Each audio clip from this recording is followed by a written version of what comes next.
everybody, it's Thursday. It's time for another review.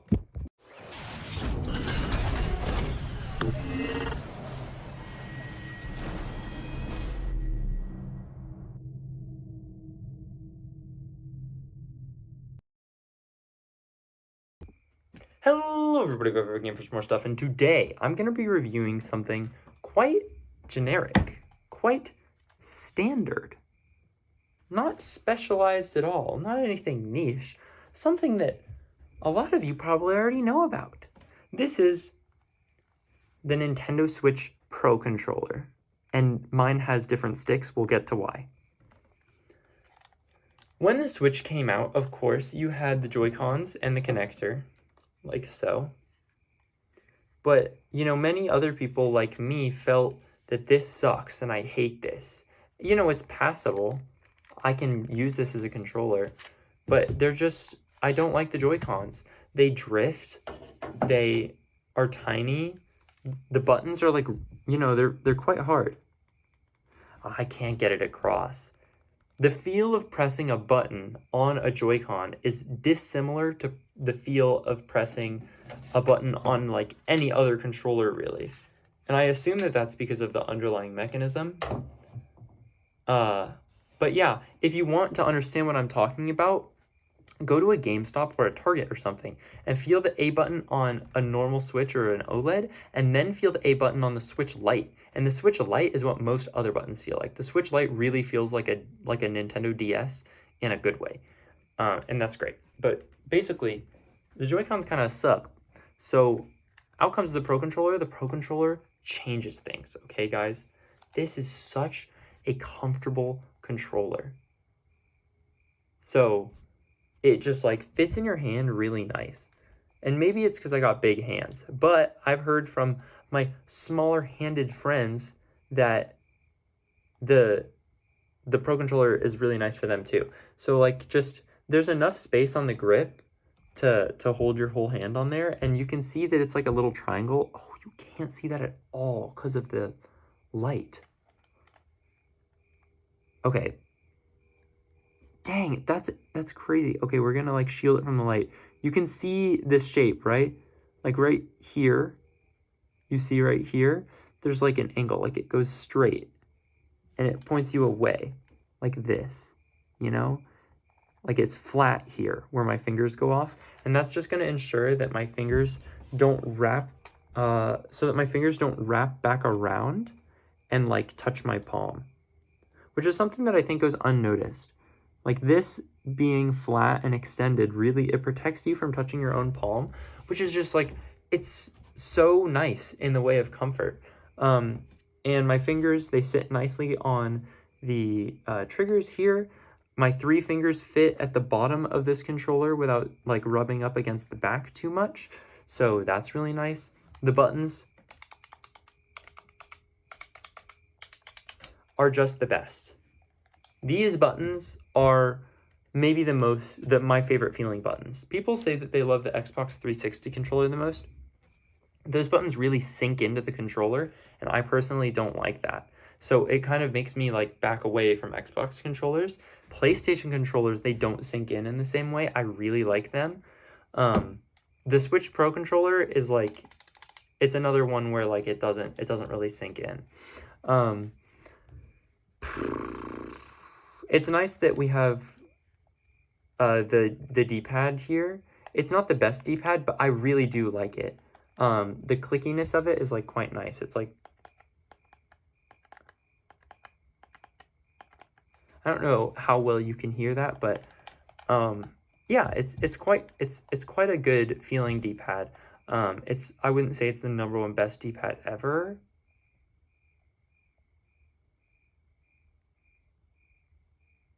Actually, I might.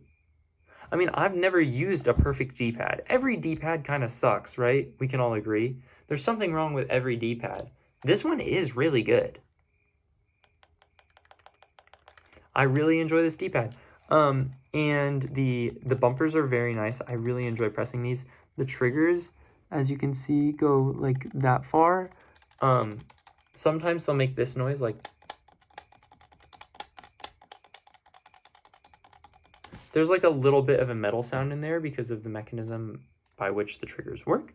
And that's just what you're signing up for with the Pro Controller. And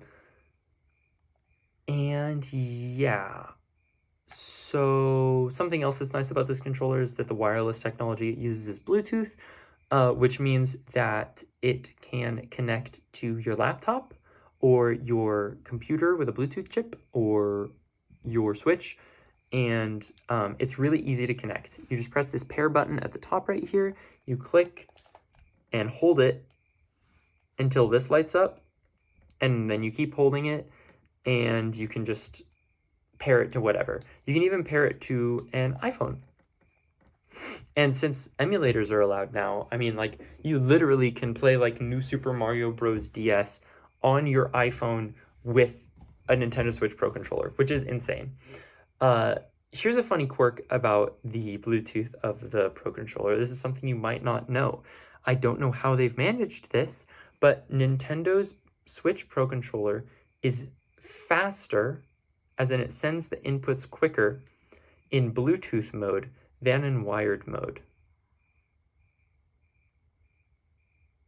If you play Smash and you're playing wired, when you press A, it will take longer to reach the system than if you were playing with Bluetooth on.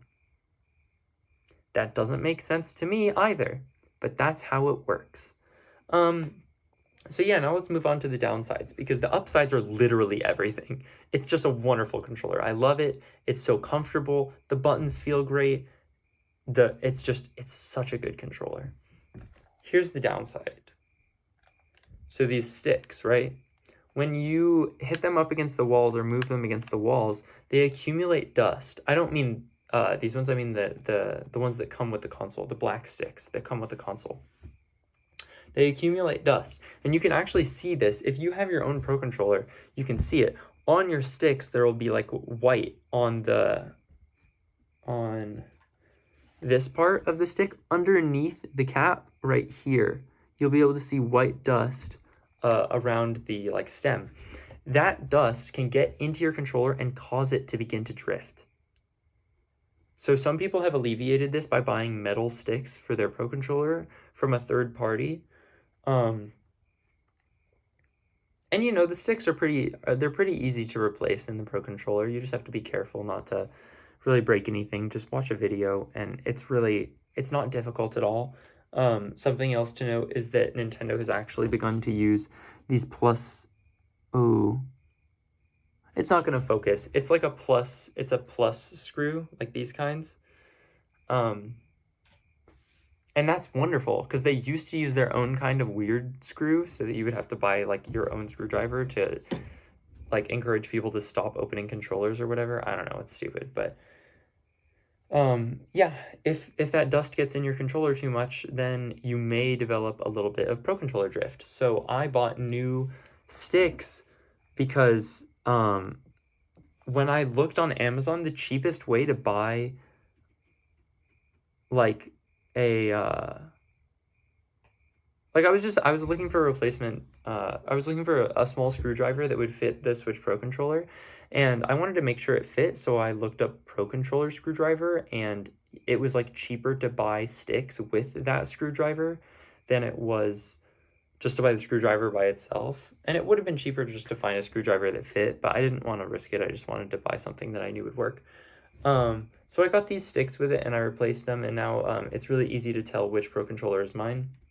And it also kind of matches the theme of my GameCube controller, although it is not the most beautiful thing I have ever seen. So yeah, they can drift a little bit. That's really it. That's really all I got for the downsides, because, you know, I've been using this controller basically since the Switch came out. So it's been years.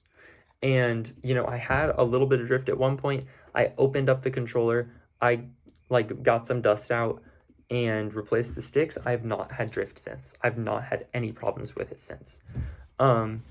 Another downside of the Pro Controller, this one's much more niche though, is when you're in a, let's say, convention hall or hotel where there are lots of other people playing games, there can be some interference. So at big Smash tournaments, people will say, oh, like, be careful with your Pro Controller, because if you play with Bluetooth, the signal can get interrupted by how many other Bluetooth devices there are, by all the other just general electrical interference in this like super packed, crowded gaming room, and that can cause your inputs to be delayed or dropped. So, if you're looking to get into competitive Smash, I do think it's probably wise to get a GameCube controller of some sort, probably. I mean, you don't really have to, but it just would alleviate the problem if you're in like a giant convention center where there are tons of people playing. Like if you're at your local, there are like 12 setups or whatever, it's going to be fine. But when it's like a huge room, I've heard that it can get pretty bad. I've heard this from personal experience of a few of my friends. So yeah, that's really all I have to say bad about this controller though. If you're just looking to get a controller, even just to play like non-Nintendo games, like if you're just going to play anything on your PC and you're just looking for something to be your like PC controller, I think the Pro Controller is worth thinking about. Just because it's such a good controller. It feels so nice. And the ABXY just being in this like pattern as it is, I know that this is kind of something. It's like, why are you bringing this up? Well, like, it's not always standard to have the 4 buttons like this. It wasn't always. But it's like really nice. You can use this controller for just about anything. The buttons are actually quite large. Yeah, they're actually pretty big. These buttons, I didn't really think to mention that, but they are bigger than I think Xbox buttons. I'm not entirely sure on that, but I think they're very slightly bigger. I do think they're probably smaller than PlayStation controller buttons though. So yeah, everybody, comment below, what's your favorite controller of all time? What's your favorite controller of all time? Because I'm torn between this one and the GameCube controller. I love the GameCube controller to death, but this one's so comfortable, and the motion controls are so good too. I forgot to mention that. The gyro is so good. So, it's one or the other. But comment below, Batpeg, my favorite controller is this. And maybe give me a little bit of a reason why. I would love to read. Even if it's just, oh, I like the Wii Remote from nostalgia. I like the Nunchuck because it's really light in my left hand. And I'd love a controller that feels way lighter than what's in my right hand, so that it's just like a little bit different when you're holding it on each side. But anyways, guys, that's going to be the end of this episode. Like, subscribe, do all the great stuff, and yes, goodbye.